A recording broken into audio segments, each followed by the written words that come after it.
Hello, friends! What is the mystery of the Taj Mahal? What's hiding behind the 22 closed doors of the Taj Mahal? Some people claim that idols of Hindu gods are hidden behind them. On the other hand, some say that they are hiding the fabled good days.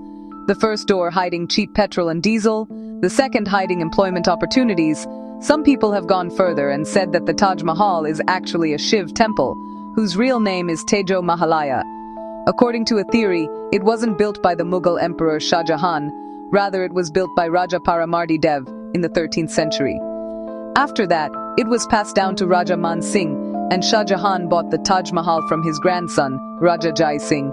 Another popular theory about the Taj Mahal is that Shah Jahan had chopped off the hands of 20,000 laborers after building the Taj Mahal, so the workers who worked on the Taj Mahal couldn't build any other monument as beautiful as it.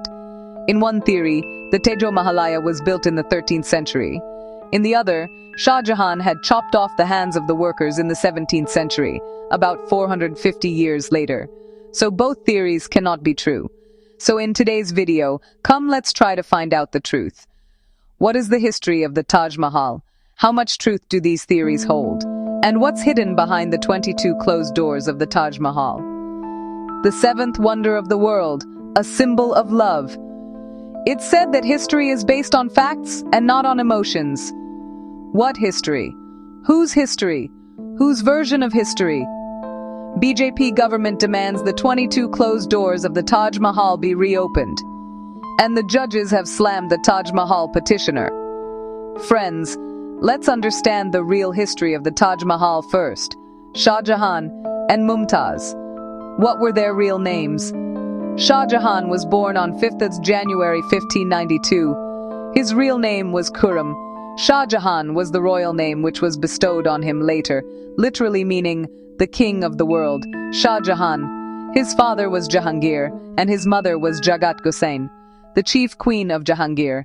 Mumtaz Mahal was born in 1593. The name Mumtaz Mahal was bestowed on her after her wedding. Her real name was Arjumand Banu Begum. Khurram and Mumtaz were engaged in 1607, and they were married in 1612. Shah Jahan had other wives as well, including Kandahari Mahal and Akbarabadi Mahal. But according to court historians, these marriages were based on political alliances. Various historical accounts tell us that Shah Jahan's relationship with his other wives were marriages only in name. They were simply to maintain political alliances. Shah Jahan's affection and love for Mumtaz was much more than that for his other wives. This is why she was given more favors, such as the title of Malika-e-Jahan, the Queen of the World. Her palace, Taj Mahal, was said to have been decorated with pure gold and precious stones. According to historical records, Mumtaz showed great interest in administration as well. So, when Shah Jahan went for diplomatic negotiations, or for war, Mumtaz always accompanied him. Shah Jahan had exactly one child with all his other wives. With Mumtaz Mahal, he had 14 children. Half of the children died during childbirth. This used to be much more common back then. The healthcare system used to be terrible. Unfortunately, Mumtaz died while giving birth to their 14th child. It happened on 17th of June 1631. The cause of death is said to be postpartum hemorrhage, loss of blood. After her death, Shah Jahan went into deep grief. He was paralyzed with grief. He cried for days and weeks on end. And it is said that he was in isolation for a year, mourning the death of his wife. When he appeared again, it's said that his hair had turned white. His back was bent and his face showed his despair. In Islamic theology, it is believed that the body of the deceased turns into soil, but the soul remains in the grave. Later, on Judgment Day, the souls will return to the Creator, when it'll be decided if the soul would go to heaven or hell. So the grave is known as the final resting place of a soul. Shah Jahan believed that the final resting place of Mumtaz Mahal should be grand, unparalleled. When he decided to build the Taj Mahal, the chief architect was Ustad Ahmad Lahori, was bestowed the title Nadir-e-Asr, the wonder of the age. The calligraphy on the white marble panels was done by Abdul Haq Shirazi. More than 1,000 elephants were used for transporting the building materials. The white marble was brought in from Rajasthan, jasper from Punjab, jade and crystal from China, turquoise from Tibet, sapphire from Sri Lanka, and carnelian from Arabia. The gems and materials that can be found in the Taj Mahal have come from all over the world. In total, it took 22 years to build the Taj Mahal, for its construction and decoration. Approximately 22,000 laborers worked on it every day for 22 years. Friends, the history of controversies about the Taj Mahal has been long. But let's begin our story with the most recent controversy. The recent controversy began with the news that BJP politician Rajneesh Singh had filed a petition in Allahabad High Court that the 22 closed rooms of the Taj Mahal should be opened. He wanted ASI, the Archaeological Survey of India, to set up a special committee to look into the 22 closed rooms, and would investigate if there are any idols of Hindu gods in there. This petition held that there were claims that the Taj Mahal is actually a Hindu temple, called Taj Mahalaya, and that it was the duty of the court to direct the opening of the closed doors under the Freedom of Information. But this petition was dismissed by the court. The bench of judges said that by filing such petitions, the PIL system was being mocked. The court asked for the basis of the petition, whether any legal or constitutional rights were being infringed here. If not, what were the grounds for the petition? Historical research is handled by historians, and for that proper methodology needs to be followed. But friends, if you think that after the dismissal of this petition, the secret would always remain a secret, don't fret. In this video, I'll tell you the secret hidden behind the locked doors. Friends, the thing is that ASI sources have already told the Indian Express that these 22 rooms aren't rooms really. It's actually a long corridor with doors on its side. And the locked doors in question haven't always been locked. According to the source, the ASI staff clean out the corridor each week or in a couple of weeks. A retired ASI official has said that there's nothing on the walls. To have such rooms in the basement is not unusual for Mughal monuments. The Humayun's tomb in Delhi and the Safdarjung tomb both have similar underground rooms in the basement. They make up a corridor and act as the structural element on which the monument rests. Another retired ASI official revealed that the area was cordoned off because there was nothing for the tourists to see. If they are kept open unnecessarily, there would be a crowd there.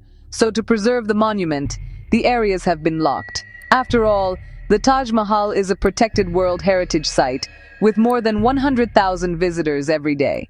So with so many people constantly passing through, they wanted to avoid the wear and tear and protect the monument. Even after the petition was dismissed, after ASI officials explained things, the debate didn't stop. Some people in the media and social media kept this debate on unreasonably. It seemed almost like someone was benefiting from this by discussing these things. So after about 3 or 4 days, the Archaeological Survey of India tried to end this debate forever by releasing pictures. They publicly shared photos of the closed rooms.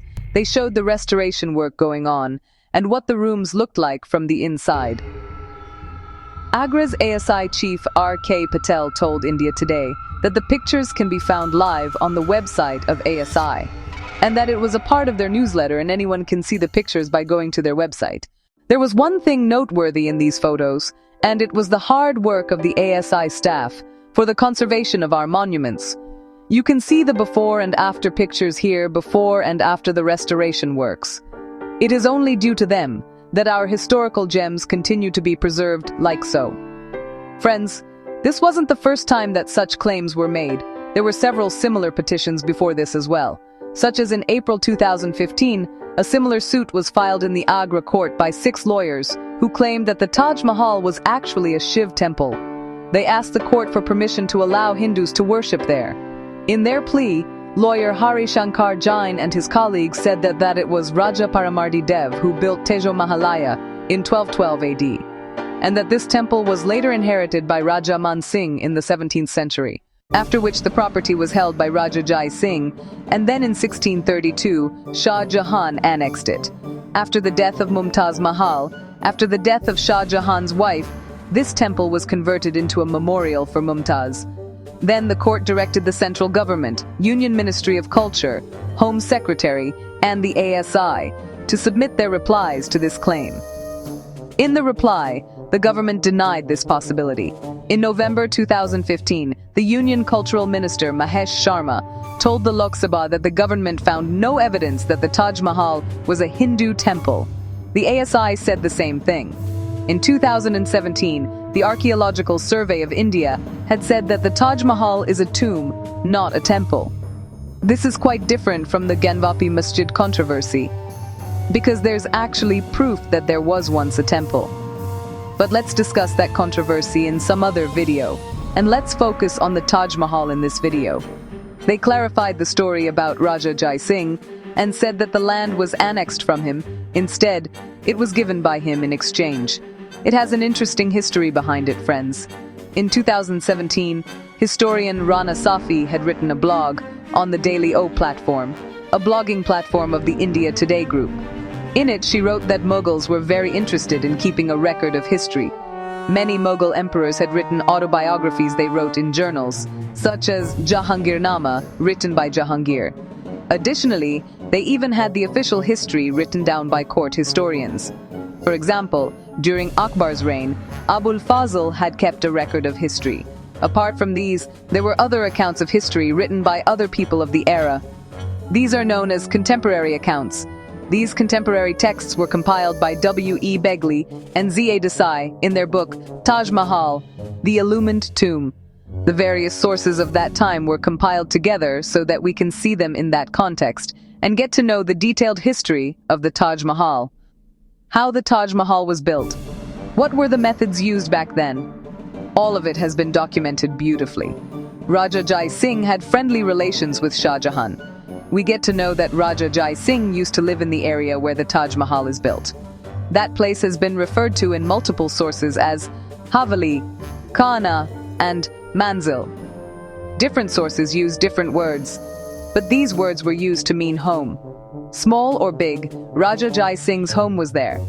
Raja Jai Singh actually wanted to donate his land for free, to build the tomb for the empress. Historian Ira Mukhtoy tells us that this is because the royals of Jaipur had close relations to the Mughals after Akbar's marriage to Amer's Harkabai.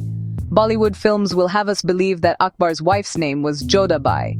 As shown in the picture Jodha Akbar, a good film, but in this instance, historically incorrect. Jodhabai literally means a lady from Jodhpur. But it was Jahangir who had married the daughter of Jodhpur's ruler, Raja Uday Singh. His daughter was Jagat Gosain. She was Shah Jahan's mother. Back then, a British East India Company officer, Lutty Cole James Todd, wrote a book, Annals and Antiquities of Rajasthan. In that book, he had mistakenly mentioned Jodha Bai instead of Harkabai. That's why people have this confusion that Jodha Bai was Akbar's wife. Akbar's wife was Harkabai, she was Raja Man Singh's aunt, and Raja Man Singh was the trusted general of Akbar. Shah Jahan was Akbar's grandson, and Raja Jai Singh was Raja Man Singh's grandson. You can now understand why the two had such close relations. Raja Jai Singh and Shah Jahan.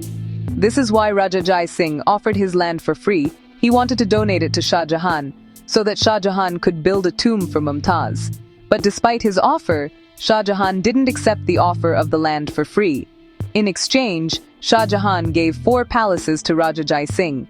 This transaction has been recorded in official papers as well, and it was dated as it happened 28th December, 1633.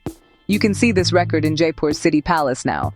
But who spread the lies that Raja Jai Singh had a temple there, which was then forcefully taken away by Shah Jahan? The existence of Tejo Mahalaya, a Shiv temple, is not supported by any evidence, but the lies must have come from somewhere that are now being repeated everywhere. The answer to this, friends, is one person, Purushottam Nagesh Oak, also known as P.N. Oak. He was the person who came up with the claim of Tejo Mahalaya. Interestingly, he was not a historian. He was a history enthusiast and enjoyed writing history as well. But he wasn't a historian because he made up his version of history. He rewrote history. Friends, the methodology of historians is extensive and tiring. A historian has to look through old newspapers and magazines, diary entries, letters, painting, historical accounts of court historians, accounts of contemporary historians, accounts of travelers, carbon dating, and then they have to analyze them to understand what would have happened back then. After they've understood it, they have to write it down and create an account by citing the various sources they've relied on. Then their writing is peer-reviewed by other historians to check how accurate the account written by the historian. But P.N. Oak's methodology was vastly different from it. The methodology he used worked somewhat like this. Since the word Vatican sounds similar to the Sanskrit word Vatica, he'd write that it was probable that Vatican had once been a Hindu temple. He didn't stop at probable, he wrote it as if that was the truth. Westminster Abbey was also a Hindu temple. And I'm not joking, guys. These were the things written by P.N. Oak in his pamphlets. If you think these sound weird, he has written things way weirder than these. He had written a pamphlet on Christianity. He said that Christianity is actually Christianity, ideology of Hindu deity Krishna. According to him, Jesus Christ had visited India between the ages of 13 and 30 years old, and he had learned Krishna's ideologies here. And so the entirety of Christianity is therefore inspired by Hinduism. Not only this, but he also claimed that Islam and Judaism too have come from Hinduism. How? Because Abraham sounds like Brahma. Abraham's wife Sarah was probably Saraswati. Moses would be Mahesh, aka Shiv. In fact, according to him, the entire world was ruled by an ancient Hindu empire. Coming back to the topic of the Taj Mahal, it was P.N. Oak who created this conspiracy theory about the Taj Mahal. In his opinion, the Mughals didn't build any monuments. Initially, P.N. Oak said that the Taj Mahal was a wonder of ancient Hinduism, built in ancient times. The historians refuted this by saying that buildings from before the 4th century have only survived as they were made by cutting out rocks. No other buildings have survived, so this couldn't be possible. The Taj Mahal was actually built in the 1600s. After this, Oak revised his claim. Then he said that it was built in the year 1155 by Raja Paramardi Dev, by the chief minister of the Raja Dev. When history is so close to home, it doesn't take long to be revised. In 1989, he wrote another pamphlet titled Taj Mahal, The True Story. On the basis of his own pamphlet, he filed a PL in the court in 2000, saying that we need to know the truth behind it. Interestingly, in court, he had also cited that Shah Jahan had acquired Raja Jai Singh's palace. So he took one line from actual history, and the remaining part was fabricated by him with an active imagination. To be honest, P.N. Oak could have been a brilliant fiction author. But for some reason, he chose to be a self-proclaimed historian. Supreme Court had dismissed his petition, saying that it was a misconceived notion. The Supreme Court had even ridiculed him, saying that it seemed he was bitten by a bee. And so we arrive at 2010. WhatsApp started gaining traction. The WhatsApp University began. And the fictional tales of P.N. Oak turn into theories of the WhatsApp University. When these fictional stories are forwarded time and again and reach people, people start believing them to be true accounts, and then there are fresh petitions put to our courts. And then our courts have to waste their time on such futile petitions. Interestingly, after being forwarded so many times in WhatsApp University, P.N. Oak had talked about the year 1155, but in the latest petition filed in the court, the petitioner claimed that it was built in the year 1212. The petition talks about the history of the Taj Mahal as well. According to it, Raja Paramardi Dev had built Tejo Mahalaya in 1212. But what difference does it make? These fake theories now become topics for extended debates on TV. And then the people on TV debate as if this is a huge mystery, as if we don't know what the truth is, when the entire truth has been repeated time and time again. Another famous claim about Shah Jahan is that Shah Jahan had chopped off the hands of the workers after the Taj Mahal was built, so that they couldn't build another monument like the Taj Mahal. Our Union Agricultural Minister, Narendra Singh Tomar, had repeated this claim last year, saying that the Taj Mahal was built in Agra, and the workers who built it had their hands chopped off. But the workers working on the Vishwanath corridor will be welcomed with a petal shower. A new tradition was started in this country by PM Narendra Modi. If you try to think about this claim logically, you will wonder how it could have been possible. The 20,000 workers who had built the Taj Mahal, were their hands chopped off on the same day? If not, were they asked to come in one by one? You're the next one to get your hands chopped off. And everyone stood in a queue waiting for their turn. It wouldn't have been possible to cut off the hands of 20,000 people in a day, so they had a list of names of the workers whose hands were to be chopped off that day, and then they'd turn away those who were scheduled for another day, asking them to adhere to the schedule. If that happened, Would the workers have waited in the queue, waiting for their turn to get the hands cut off? Waiting in the queue for his turn? As soon as they would have started cutting off their hands, the others would have run away. Obviously, there's zero evidence of it being true historically. Had this been true, archaeologically, we would have found skeletal remains of the hands somewhere. This would have been mentioned somewhere in some book. Some court historians would have mentioned it. There were several travelers there during that era from foreign countries. They wrote books as well. Something would have been mentioned somewhere at least, but there are no mentions of it. In fact, the evidence that we have are contrary to this claim. Shah Jahan had built a huge settlement known as Taj Ganj. It still exists today. Thousands of masons, artisans, and workers assembled there from different regions of the empire to work on the Taj Mahal together.